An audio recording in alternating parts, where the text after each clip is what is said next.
He was neither tall and lanky, nor short and heavy-set. When he looked at someone, he looked them in the eyes. He was the most generous-hearted of men, the most truthful of them in speech, the most mild-tempered of them, and the noblest of them in lineage. Anyone who would describe him would say, "I never saw before or after him the like of him." Mohammed, described by a contemporary. Mohammed was a man who faced an absolutely hopeless situation. There was a whole continent, virtually, of people killing one another in an endless, hopeless vendetta, going down a chute of violence and warfare, feeling that society was coming to an end and had no hope. He gave them hope, single-handedly. In a space of 23 years, he brought peace and new hope to Arabia and a new beacon for the world. Islam, the religion Muhammad first brought to Arabia, now claims 1.2 billion followers around the world.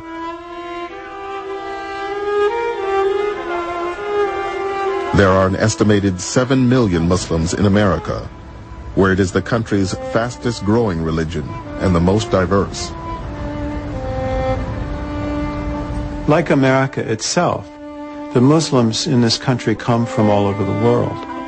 They have a common bond, not only in their religious faith and in their mosques, but in this story of Muhammad.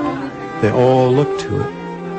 This is the source of how to behave, of how to be a constructive citizen, of how to be a good parent, of how to be a good child, of how to seek knowledge and truth. These are values that are expressed most clearly for Muslims in the story of Muhammad. In the Quran, Allah says that Muhammad is the best example of behavior for you.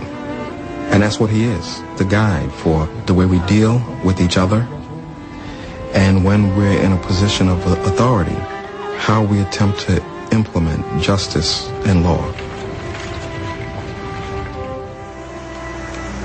Prophet Muhammad, he asked the question to people around him, do you love your Creator?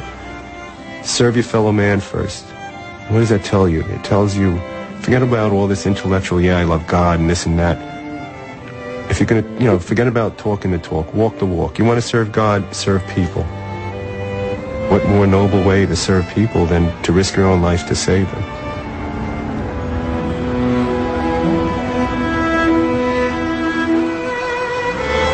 September 11th has changed the whole world, and it has also put the Muslim community in the spotlight.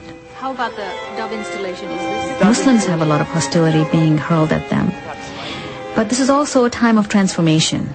Many people are very eager to understand Islam and want to know who is the Prophet, what is the Quran, who are the Muslims, how do they live?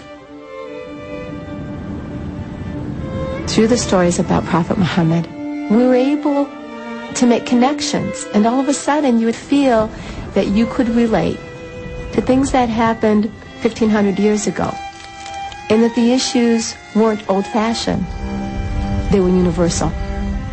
And that's what he's taught me. This is the story Muslims have passed down from generation to generation for 1,400 years. A story about the merchant, husband, father, statesman, and warrior whom they consider the final prophet. The man whose legacy continues to shape their lives today.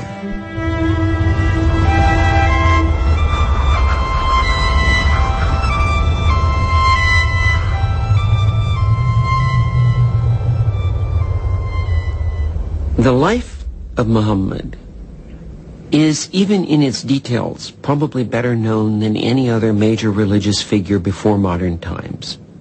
His followers made careful efforts to record memories that they had of things that he had said and things that he had done. Many of these traditions may have been made up later on, but at the core, there seems to me to be little reason to doubt that there is a picture and a portrait of a living man. According to Muslim sources, Muhammad bin Abdullah, or son of Abdullah, was born in the year 570 in the city of Mecca, in what is today Saudi Arabia. A poet of the times described Mecca as a place where winter and summer were equally intolerable. The world into which Muhammad arrived was a brutal one, defined by hunger, violence, and tribal warfare. You could not exist without your tribe. An individual in this dangerous world had absolutely no chance of survival. And that meant that the tribe had become perhaps the most sacred value in Arabia. It's a society that's based on the idea of vigilantism, that if somebody attacked my clan, then I have a right to go and attack anyone from his clan. They saw justice as taking revenge. The Arabs of the 6th century had no written code of law, no common religion, and no central government. In this dangerous world, Muhammad had the good fortune to be born into Mecca's powerful tribe, the Quraysh. But his father died before he was born, and his mother died when he was only 6. His uncle, Abu Talib, was left to raise the young orphan. He surely had to have worried about his future, what will he be? And so he must have been a very introspective child. Muhammad had the habit of going out in the desert and contemplating the stars and thinking about why he was an orphan and how would life be to him in the future. Orphans were marginal people, and he felt very, very strongly identified with the poor and disadvantaged for the rest of his life.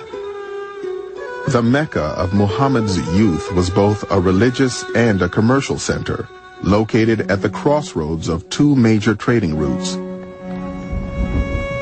Pilgrims came from all over Arabia to worship the hundreds of idols that surrounded the Kaaba, an ancient shrine in the heart of the city. The Kaaba was surrounded by a sacred area where fighting was not allowed. The commerce generated by the pilgrims made it possible for a young man in Muhammad's circumstances to make a living in the markets of Mecca. Soon, Muhammad began acting as an agent for wealthy merchants, taking their goods on caravans throughout Arabia. These journeys exposed him to a variety of other tribes and communities and a range of new ideas. He probably learned the differences that exist between different tribes, people speaking different languages. He encountered Christians and Jews and learned from them what their faith, what their religion, what their cultures are. Muhammad would have become aware that for the Jews and the Christians, the Holy Scripture was very important. Both got scriptures in which God had sent a sacred message to prophets. And this was a way in which people could relate to the divine.